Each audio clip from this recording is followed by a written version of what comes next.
से जो हमारी संतान होगी वो धर्मात्मा निकलेगी, उसे फिर ज्यादा सिखाने पढ़ाने की जरूरत नहीं पड़ेगी। प्रेम से बोले बांके बिहारी लाल की जय।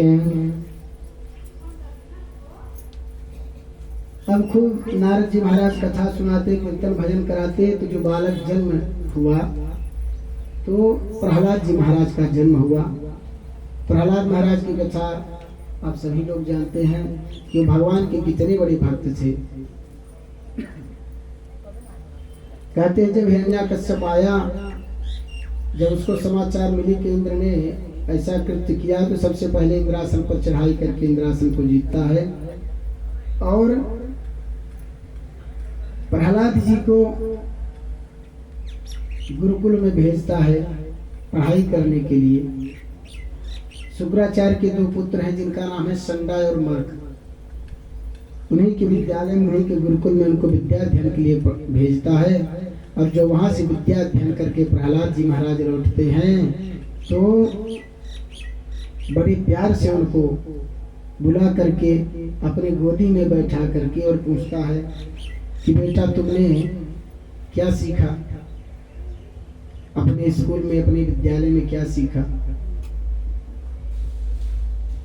जब प्रहलाद जी महाराज जब इस तरह से पूछा तो प्रहलाद जी महाराज भगवान का ध्यान करके और नवधा भक्ति बताना प्रारंभ कर देते हैं कि श्रवणम कीर्तनम विष्णु स्मरणम पाद सेवनम, यानी नवधा भक्ति की श्रवण। पिताजी, हम जीव मात्र को, मनुष्य मात्र को भगवान का ही भजन करना चाहिए, उनकी नवधा भक्ति करना चाहिए। इसके अलावा कोई भी चीज यहाँ सात्विक नहीं है, कोई भी चीज यहाँ हमेशा रहने वाली नहीं है।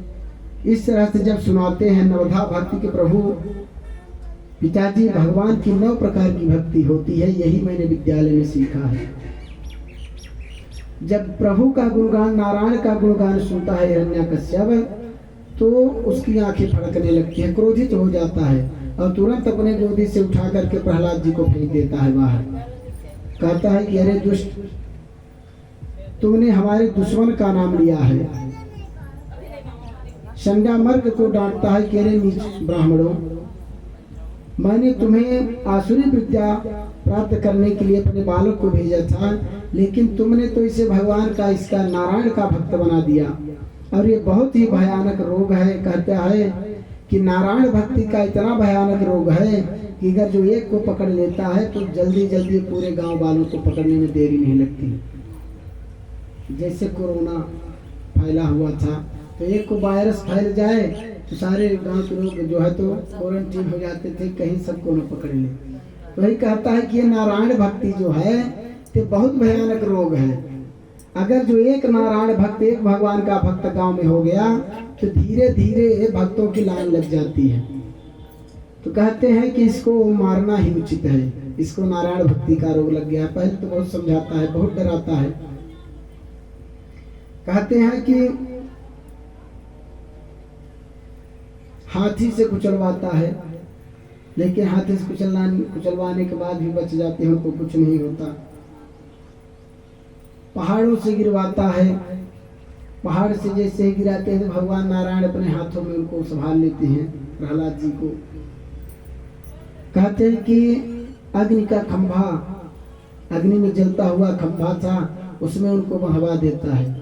तो प्रहलाद जी महाराज क्या देखते हैं, कुछ जलते हुए अग्नि खंभे में एक चींटी दौड़ रही है, भगवान नारायण की कृपा से दिखाई देती है। बड़े प्रेम से जलते हुए खंभे में वो लिपट जाते हैं, उनको कुछ नहीं होता है। बहुत प्रयास किया लेकिन कोई फर्क नहीं पड़ा। और प्रहलाद जी महाराज विद्यालय में जब पढ़ने के लिए गए हुए थे उस समय सभी भक्तों, सभी बच्चों को बुला करके और नारायण की भक्ति कराया करते थे। सभी को जब छुट्टी मिलती थी तो सबसे हरि का कीर्तन करवाते थे प्रहलाद जी महाराज। धीरे धीरे जितने भी उनके साथ के बच्चे थे सब भगवान का नाम लेना शुरू कर दिए। अब महाराज समय बीतता गया, कुछ दिनों के बाद फिर से वो बुलवाता है प्रहलाद जी को, बहुत समझाने का प्रयास करता है, लेकिन प्रहलाद जी महाराज नहीं मानते हैं। तब कहता है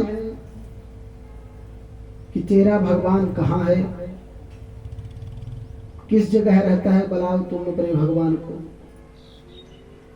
प्रहलाद जी महाराज कहते हैं कि भगवान नारायण तो सर्वदा उनका वास है और कण कण में उनका वास है, बस उन्हें देखने के लिए भक्ति की आवश्यकता है। जिसके हृदय में भक्ति हो गई वही प्रभु को पा सकता है। नवधा भक्ति बताते हैं कि श्रवणम कीर्तनम विष्णु स्मरणम पाद सेवनम अर्चनम वंदनम दास्यम सख्यम आत्मनिवेदनम। प्रभु से लगन लगाने के लिए 9 प्रकार की भक्ति है। सबसे पहली भक्ति है कि भगवान का श्रवण यानी कथा का श्रवण करें। और आप लोग जैसे कथा सुनते हैं और कथा सुनने के बाद अगर जो आपने इस जगत की चर्चा की, दूसरी बातें आप लोगों ने बताई या बोली, तो फिर कथा निरर्थक हो जाती है। कथा सुनने के बाद